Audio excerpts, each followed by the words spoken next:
RS14, Let Narciso please come in, Miss Let.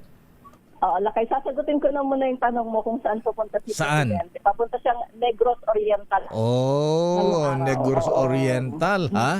Ang init yata doon, ha? Saan ba yung mainit? Siargao, may kakilala kong galing Siargao.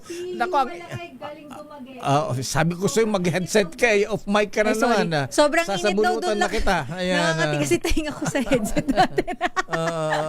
Dumaguete Lakay, mainit. Dumaguete, Sabi ni Yue. Yung galing sa Siargao, sabing ganun eh, nako, mahihit stroke ka dito sa init.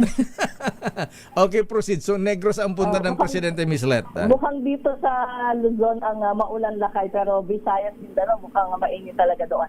Sa Negros Oriental Lakay ay bibisitahin ni Pangulong Marcos ang Baslay Highland Agriculture Cooperative sa bayan ng Dawil. Bibisita rin siya sa kampo ng militar sa Camp Leon Pilat sa bayan naman ng Sanhay. At pangungunahan ang bawat bayan makikinabang Negros Oriental sa Dumaguete. So yan yung schedule ni Presidente ngayong araw Lakay, umaga hanggang hapon. Pero aabot nga daw sa halos Lakay. Ayan, so maghapon, nasa Negros siya? O Lakay, hapon yung bawat bayan makikinabang. Tapos umaga yung dalawa pang schedule. Di ba siya pupunta ng Dato Udin Sinsuat, Maguindanao del Norte? Yung inambus na yung Chief Minister, ha?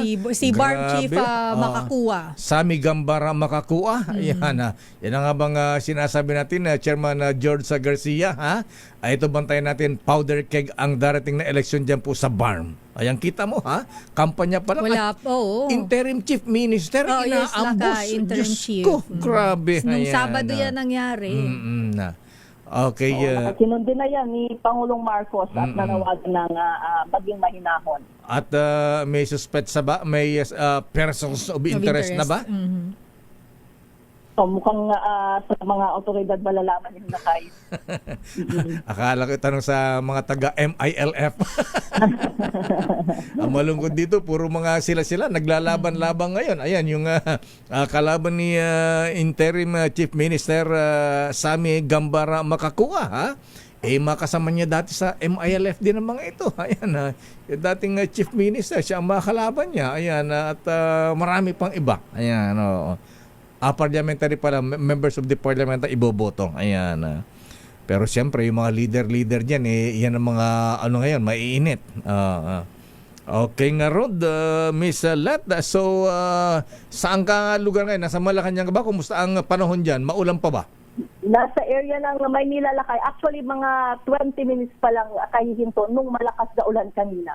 Kaya tinatanong nga kung mayroon ba suspension, pero sa ngayon wala pang anunsyo ang Malacanang Lakay kung may suspension ng trabaho sa gobyerno. Sabi ni Charmaine, nire-recommend suspendin. Hindi, yung mga lugar lang daw Lakay na mabilis bahayin. Ikaw na. Buti yung pag-asa. may tawag doon? Common sense? Suggestion lang naman. Suggestion Pero lang naman. yun ay suggestion, which is I think magandang pakinggan ng LGU na mga matinding binabaha. Ayan. Okay nga, Ruth. Maraming salamat, Miss Let. Good morning, balik sa inyo Lakay at Sister L.